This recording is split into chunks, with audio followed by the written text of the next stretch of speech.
Ladies and gentlemen, there's only a few of you in the room, so I'm going to try and urge those folks who are in the back, if you can hear me. Hey, come on in. Also, I assume I'm on video in the other rooms. I would urge you, I know that you have important work to do, Mozzers. I know that you guys are busy, but this is it's a great time to come in and fill up the room. We've got lots of empty seats because lots of folks have to leave early for flights and that kind of stuff, so there's lots of seating. So if you're in one of the back rooms, you should come on in. You don't need to be on Wi-Fi anyway. I'll give you a URL for all the slides. Tom will do likewise. You won't need them. So come on in. I'm sorry, say again? I need your vote, yeah. So a couple of things about that.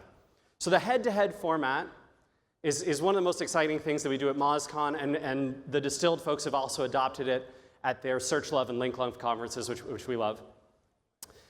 It's very important that you be extremely honest in your voting. So what we'll do is I'm going to present to you for 30 minutes, starting in just a couple minutes when everyone's in here. Tom's going to present for 30 minutes as well. And afterwards, we're going to ask you for a show of hands as to who gave the better presentation. And what I need you to do is judge the presenters on their merits. Right? So if you work at Distilled and you like Tom a lot and he's been wonderful to you, that's great.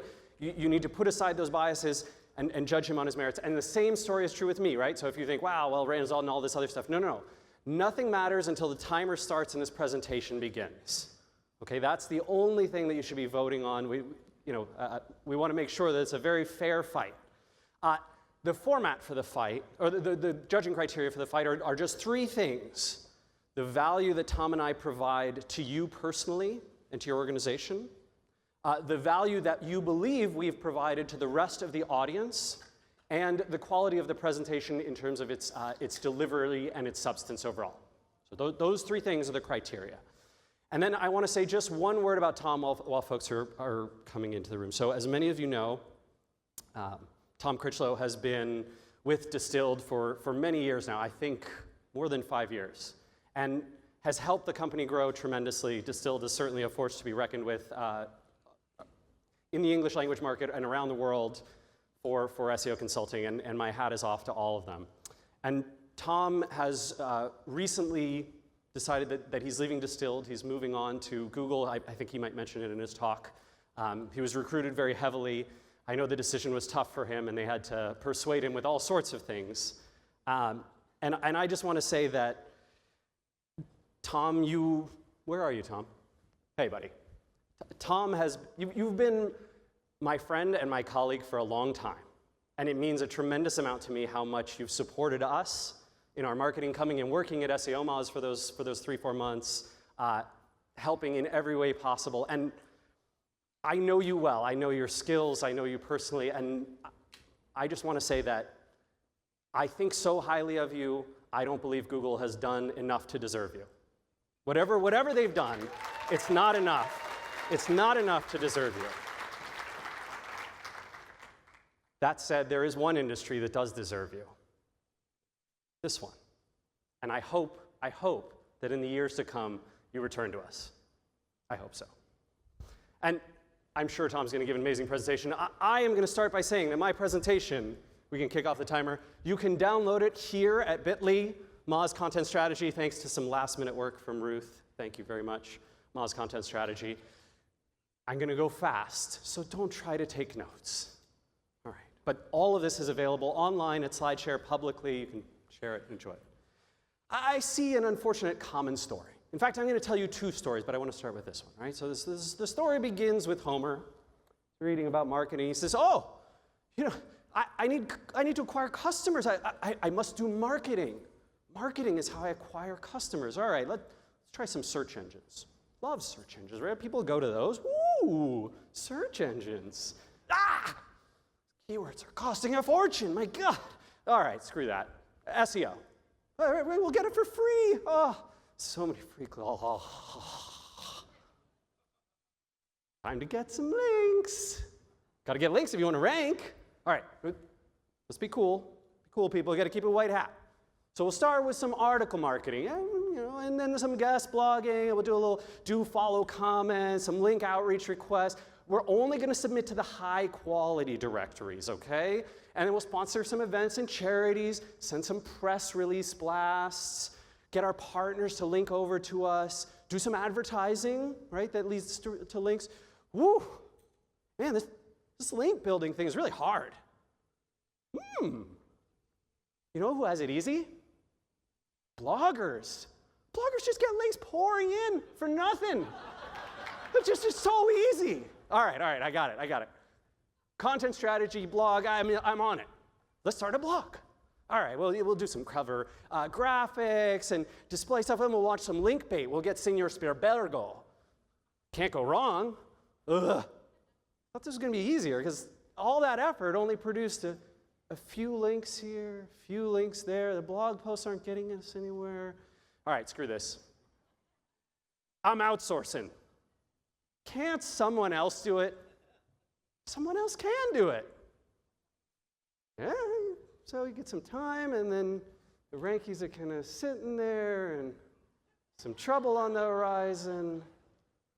This happens a lot. And I mentioned some tactics in here, and I'll mention some tactics in the next story that aren't terrible, that I wouldn't necessarily encourage you not to ever do. But because it's tactical, it's going to fail. Let me show you another story. Because this is not a content marketing strategy. Not a content marketing strategy. All right, this one's also very common. Ooh, you know, content, I'm a Matt Groening fan here, so as you can tell. Content, great way to get traffic. Man, you know, we're raking in the traffic. We make these graphics, we make blog posts, we make long-form articles, some free calculators and tools, how-to videos, and they bring in lots of visits from search, from social, from all these other places. It's kind of badass. It's great. Social media, they get shared all over the web. But you know, the problem is that the conversion rate sucks. Like, all this content isn't telling the narrative story that's going to get us to conversion. In fact, it's not converting our visitors into buyers. Now, in the short term, not the long term, we're just not making it. So we got to work on improving our conversion rate optimization, right? Get that funnel better. So let's make, you know what? Let's make the calls to action more relevant. We'll throw them up all over the site. We'll get people dragged into the site. We'll enforce email collection. So if you want to access the coolest content, you got to give us your email address. That way we can market to you later with the Hypnotoad. It's not great for user experience. It really isn't, right? But it hurts the viral sharing. They're not getting shared as much. But we have to have this content carry its weight. I'm tired of this content freeloading, right? It's like the inbound team is just, what are they doing, man? They're not pulling in their conversions the way they're supposed to. And what happens? Content, it keeps cruising along a little bit. You know, it doesn't do quite as well. Engagement and sharing on it drop a little. The conversion rate goes up, but only a tiny amount. And total conversions are falling somehow. You see this with many organizations who invest in content marketing and then decide to reject it. Right? Decide that it wasn't a good strategy. Big brands in particular do this. Because this is not a strategy. Not a strategy. A strategy does not mean getting together in a room and coming up with a list of content you think is going to go viral. That's not strategy. It's not a list of tactics that you think are going to earn you links. It's not. That's not strategy. Nor is it a list of influencers and publishers where you want to be mentioned, places where I want to get to on the web. I'm trying to reach these spots. What is a content marketing strategy? It's tough. It's tougher. It's more subtle than we think. I'm going to go to my classic strategic slide. I'm sure many of you have seen it. Build a product, create something, hopefully something amazing, right? Acquire customers, profit. Classic. The rub is that content marketing is a particular way of solving the customer acquisition problem. And the strategy is the plan that's going to deliver those results. That means backing way, way up from a blog or links, or we're going to do content marketing, and asking yourself, is content marketing really the way for us to do this? And there are people for whom it's not true. There might be people in this room who are like, oh my God, I loved Will Reynolds' talk, I love Mike King's talk, I love these talks on content marketing, and I'm so inspired, and I want to go back and do content marketing. And it might be the wrong decision. It might be. There might be better ways to reach your audience. I'll give you a roadmap for determining this strategy and figuring out if it is the right thing. You only have to answer a few questions, just a few. What are the ultimate goals? What are we trying to accomplish? Some marketing is designed to accomplish certain types of goals like customer acquisition. Some marketing, I'm going to speak to you a little bit later about some of our content marketing efforts, and they are not designed to acquire customers. In fact, we have massive content marketing efforts right now that are designed for something completely different: to hire, to recruit, primarily in the software engineering field. That can be a place where you go for a content marketing strategy. You have to ask yourself, why am I even investing in marketing? What does marketing at this company do? Why does it exist? Acquiring customers is only one of the things that it might be. But usually, it's one of these four things. It's traffic, it's awareness. Traffic is very, very common when you have an advertising-based business model, even some leads-based business models. Conversion's very, very common when you have an actual product to sell or something that you're trying to get or an email address you're trying to capture. Retention can be a part of what you're trying to accomplish. You heard Joanna Lord up here earlier talking about how we have an entire retention strategy and a big retention team across the company at Moz. Then ask, what do I have to do to reach that goal? Who do I need to reach? Start with who, and where are they? Who do I need to reach? Remember, totally different audience if I'm trying to reach press in order to give us, we've tried this as well, reach the press in order to boost our company profile so that we'll have an easier time fundraising.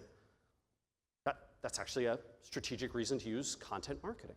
And where is that group? They might be on many of these social networks. They might be searchers. They might be classic old media users. You have to reach them where they are. They might be drivers. I'm not kidding you. I have seen billboards that have a higher conversion rate than searches. Billboards in certain cities, and they know how many cars are driving past, and they know what their rate of people going to the URL in the billboard is, and it's better. Now, granted, these are like amazing billboards in just the right areas and all that kind of stuff. But who or what is influencing this target group? And what is the experience, the end-to-end brand experience, the experience I have to provide on the site, in the message that I'm putting out across whatever channel I'm putting out across, the experience that I provide in my product that's going to earn me familiarity, likability, trust. These are the three things that get people to take the actions we want them to take and keep them coming back. That's what we're trying to do with a content marketing strategy. And then secondarily, on top of that, as an additional, almost like a sidebar, a very, very secondary sidebar, what's going to get me those metrics I need? The links, the shares, the engagement, the conversions, right? The raw numbers. And then, once you have that mapped out, you ask yourself, what's the ROI of this channel? What's the ROI of content marketing itself? Should I be putting it into content marketing? Should I be putting it into social media marketing? Should I be putting it into search marketing? Should I be putting it into paid or display? Whatever it is that you are investing in, you have to ask yourself these same questions. Great answers are going to give you a great strategy. And from that strategy, I can't tell you how beautiful and wonderful it is to be executing against a strategy that is well-defined. It's a fantastic thing. Let me give you a couple examples, because this can seem a little theoretical, and then I'll actually give you a checklist too. So 2 examples. Does anyone recognize this? Anyone in the room recognize this? Can you raise your hand? Tom, yeah, great, awesome. So this is, and Dana, that's respectable. It's 2 out of 810. This is from Tableau software. It's a chart that uses their unique data visualization software to show a fascinating case study. It shows how long and at what rate companies that reach very, very high numbers, right, of revenue, 50 million revenue, how long it took them to get there, and at what rate they grew. So you can see these like very long lines that took a long amount of time. This is fascinating data. This is kind of data that, in fact, will reach a very specific audience, particularly entrepreneurs, right? And so Tableau has defined the things they need to do. They know their goals. What are we trying to do? We're trying to build awareness and acquire customers for Tableau software. Who are they? They're business analysts, they're entrepreneurs, they're big data users, they're Excel junkies. Where are they? They read the press. A lot of them read the press and are not exposed because they're not actively searching out this solution. They don't even know that they need this solution. Some of them are, but not all of them. So the blogosphere and the tech news sphere and old media is going to be really important. Who are the influencers? Well, the big one if you're Tableau is the Wall Street Journal. And in fact, what this is, it's a case study that they did specifically for the Wall Street Journal, and they let the journal launch it first to show how effective their software is at mapping this stuff. And all they asked for was kind of the byline. This is the furthest thing you could imagine from kind of the classic SEO world, right? This is working with press, this is working with PR people to create relationships, to show off something in an old media publication, but it's a genius content marketing strategy. And then they know the experience they need to provide. They need to provide that beautiful, usable UX that's interactive so that people can take off, like, show me all the companies, let me zoom in on the map here, on the graph, give me some meaningful insights. And then they do an ROI comparison against, boy, is there any way that we could achieve this same result for less effort? Nope. Nope. Brand advertising is too shotgun, too expensive, no way to reach all the same people. And by the way, if you're in the Wall Street Journal with ads day after day after day, people might know your name, but they'll never have the same association that they have when you show this chart. It's so memorable, they literally haven't had to do a ton of follow-up. That's how effective it is. Second one, very tiny small business. I like this example a lot. I'll urge you to check it out when you go download the slide deck. It's an illustrated guide to criminal law. It's on a Tumblr blog. It is hard to find through search because this particular attorney who put this together, who did a great job, respect to him, but it's not very findable. It was very socially shared, but not very findable. And this attorney realized something unique. He realized that building awareness in the NYC criminal attorney field is a matter of referrals. That referrals are the primary method by which people who have committed crimes or have been accused of committing crimes, and I want to say not everybody in New York is guilty until proven innocent. How do they find people? They find them through referrals. They ask their friend, right? They ask their friends, who should I go to? And so he knew that in order to create a presence, he's going to build something up that's going to be a universal resource that's going to be shared all around. And this comic is fantastic. It really is. Finally, after reading it, I was like, oh, that's what entrapment means. You will have the same experience. If you go and read it, you'll be like, it's the movie's fascinating. So he knows he needs to reach social, blogosphere, press, a little bit of search here and there, right? He wants to get some links and some awareness, intention, and rank. And the influencers are primarily going to be Facebook friends and colleagues and family, right? Oh no, I'm in trouble, Dad. I got picked up by the cops. I know who to call. Call this guy who made these comics. No, seriously. And the experience, right, is enjoyable to read, and it's easy to get through, it's high quality, and it's very, very good information, very high quality information. The ROI comparison is that paid search, right, which is another way, or local, which would be another way to get people to your small business, your local attorney website, would be very, very expensive. I'm sure you can all imagine what the PPC is on NYC attorney, NYC criminal attorney. And it's not going to reach the right audience. You're going to get the bottom feeders. For many of you who are in the SEO industry, or in the online marketing industry in general, right, and you've ever tried to rank for those keywords, I remember for a while, SEO Moz ranked number 2 and number 3 for a little bit for like SEO services, SEO consulting company, mostly geolocated to Seattle, maybe sometimes the US. I can tell you that the leads who came through there are the folks who don't know anyone. They're not sophisticated because they don't know anyone who knows anyone in the industry, right? Because then they'd go that direction, which is usually a far higher quality experience. And if you do those searches today, as Will Reynolds has pointed out numerous times, the results are a little sketchy, just a little bit. So here's the checklist. I promised you a checklist. You could literally take this and apply the information I provided, and this will get you a strategy if you have great answers to these questions.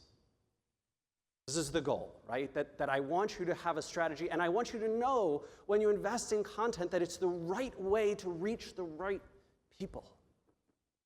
That's what we need. I have 5 recommendations, and I'm going to show you one more example at the end. If you want to improve the content marketing, the value that you're getting from content marketing, my number 1 tip here is invest for a long ROI.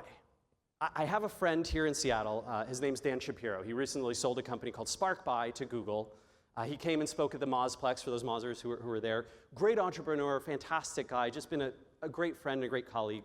I was about to write a book with him, and I couldn't do it. I just couldn't commit to it, and he's writing it now. It should be very exciting.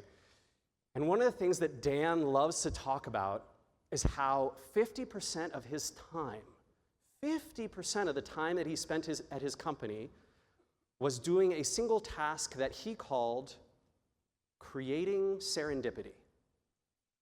Creating a chance, that one weird off chance that this person that I'm going to have coffee with now is going to be incredibly helpful to my business 2, 3, 4, 5 years from now.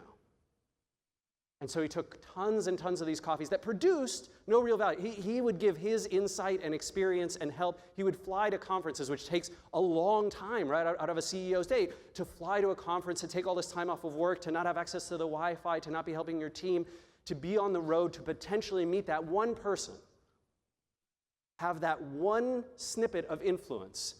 And very frankly, I love this advice, and I invest in it all the time myself. I fly like crazy, I write a ton, I do a lot of things that are not directly beneficial to SEO Moz's business in order to create serendipity. But the only way you can invest in serendipity is if you invest for the long term.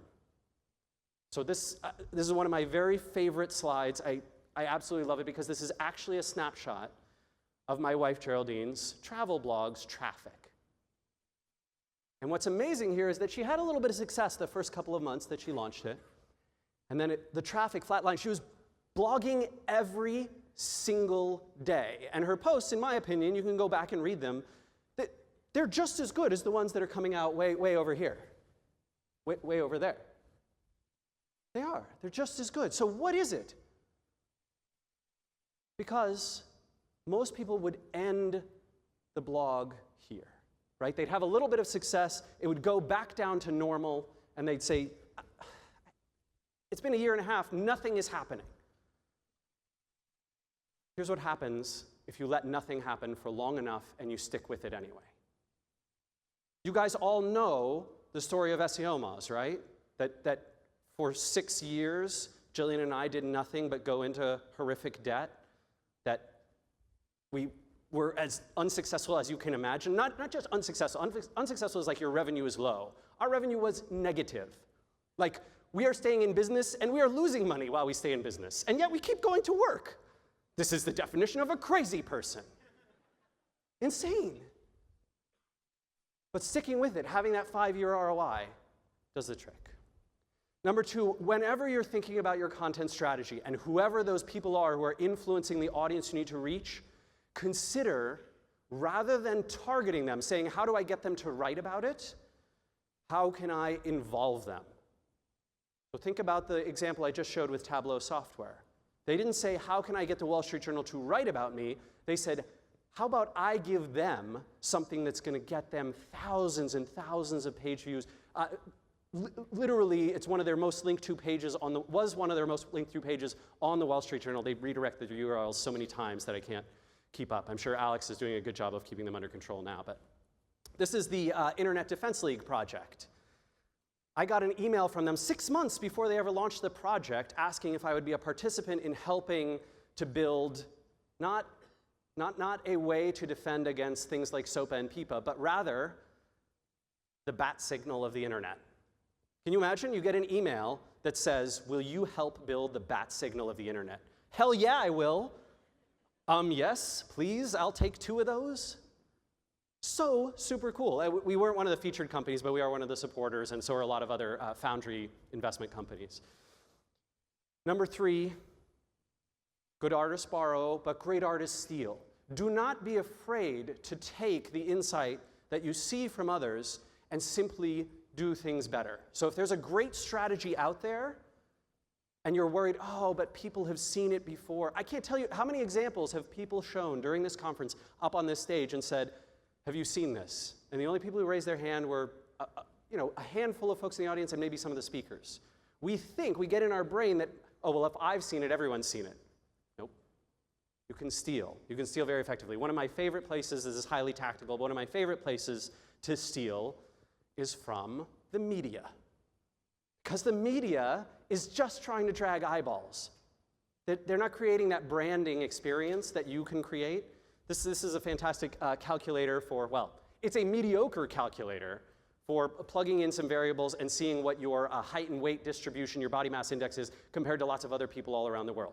And of course, I saw it on Twitter, and I'm like, oh, I know I shouldn't try it, but I have to try it. How am I doing, right? Like, if I've been losing weight, putting on pounds. It's not great, right? There's a bunch of flaws with it. Rebuild it. You have the technology. This is a great graphic. What I hate are complex infographics that go on forever. What I love are very simple ones that tell a story immediately. Look at this and tell me the story it's telling you. Do you see Africa? Do you see China and the United States and India and Europe all fitting in? My God, I don't think until I saw this map that I ever had any idea how big that continent is.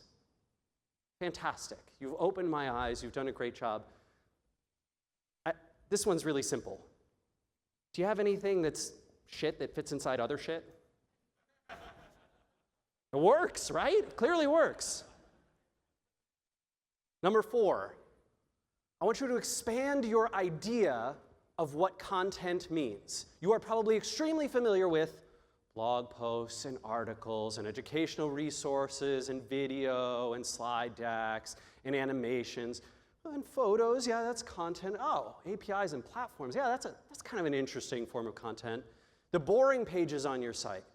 The 404s. Shout out to Will and Duncan at Distilled, who have, I think, in the top 5 404 pages on the web. Comments on other people's sites. Right? Here's all my discuss comments. I plan on making that get a lot bigger. News. Did you guys see the funding announcement for SEO Moz? Probably, almost certainly saw it. It was very exciting, yes. But Brad said, I agreed to put in the $18 million because they let me put the word fuck in a press release. That's right. That was literally his quote for the press when he was on the press call for all the journalists. That's what he said. It appeared in the Seattle Times. They had to edit it out, right? Because they can't print what Brad had to say. It's awesome. This is news, but it's content. There's another foundry company. This is from Full Contact, whose API was talked about earlier yesterday, and is a fantastic company. And their content is their vacation time.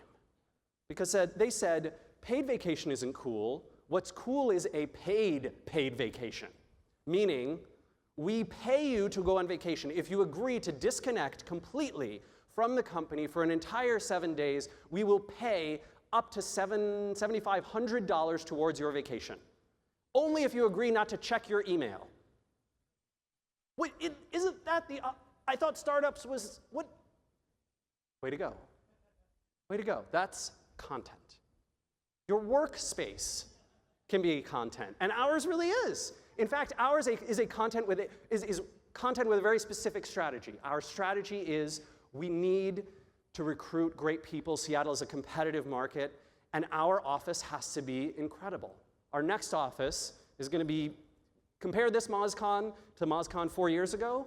That's what our next office has to be compared to this one, because very frankly, Google is offering between $50,000 and $100,000 more than we can possibly pay engineers. And so this is very challenging, right? Physical goods can be content. All right, a lot of content ideas. Advertisements can be content. They so know me. I think Indochino did what Marty Weintraub, I think they worked with him because they know me so well. Let me show you how well they know me. Can you zoom the camera in very close on me? Do you see? They know me. I saw this ad on the web. I wasn't even looking for a suit. Now, completely cheating, but I tweeted at them and they invited me up to Vancouver. So when I'm in Vancouver, I'm going to go by their offices and buy a crap ton of suits probably. Content marketing. I promised you this slide would be back, right? My last final tip, number 5, choose short men and tall women. I wrote about this on my blog that I launched recently. And I'm sure many of you read it, but I want to explain the concept because it can be difficult to grasp. This is data from OK Trends, right? They have at the time that they ran this, they had about 1.2 million active users on the site, messaging each other, dating, hooking up, all that kind of great stuff. Red are women, blue are men, and what you can see here is the unsolicited messages per week by height. What is this saying? This is saying that tall men get disproportionately large numbers of messages unsolicited from women on the dating site, and short men get massively disproportionate. Look at that. This is what I'm urging you to do, not just in business, not just in marketing, in all of your life. I have no better life tip at this time than to tell you to choose short men. I'm serious. What happens is, listen. What happens is we unfairly bias against artificial things. Think about yourself, right? So let's say you're a young woman right now and you're 25 years old and you're searching for a mate and you go onto OK Trends. You have a bunch of criteria that you can't really express. I want someone who's smart and who's funny and who's cute and who will care about me, who will support me in my life. Like I'm looking for a long-term partner here. I almost guarantee you that you will have far better success if you bias to saying, I'm going to look for the guys who are very short, than if you look for the ones who are very tall. You will have more success. If you do this in business and in marketing, you will have fantastic success as well. If you invested in SEO in a phenomenal sort of white hat inbound marketing strategic way in 2001 when nobody else was, you would be IMDb. You would own your vertical. No one even can touch you. They can't get close to you. Find those elements today. Find the short men. You will win. All right, last, I'm going to end with a video. This is one of my favorite content marketing examples because they do so many of these things absolutely right. This is Seattle Children's Hospital, local charity. We've been supporting them for many years, consulting with their team. I think Gerard Gravalis and Stephen, are you guys both here? They used to work at Seattle Children's on the web team, on the SEO strategy team. Fantastic, phenomenal guys, started their own agency now. And you can see, right, who are they trying to influence? They're trying to influence Northwest families and potential donors, right? Where are they going to do it? Not through search. I mean, search is great. They can get some traffic to the site. They can help people along. But really, it's going to be press. It's going to be broadcast types of media, display types of media. And their influencers are going to be places like Seattle journalists, the mainstream media, friends and family. What they have to deliver is an experience that's emotional and positive and completely uncontroversial. The ROI comparison is that brand advertising is an option, and Children's invests in it today. In fact, if you go to Westlake Center, which is just a couple blocks from here, you will see a big Seattle Children's pavilion. They're doing all sorts of branding advertising. But I think this is their most powerful marketing piece ever. Let's watch it.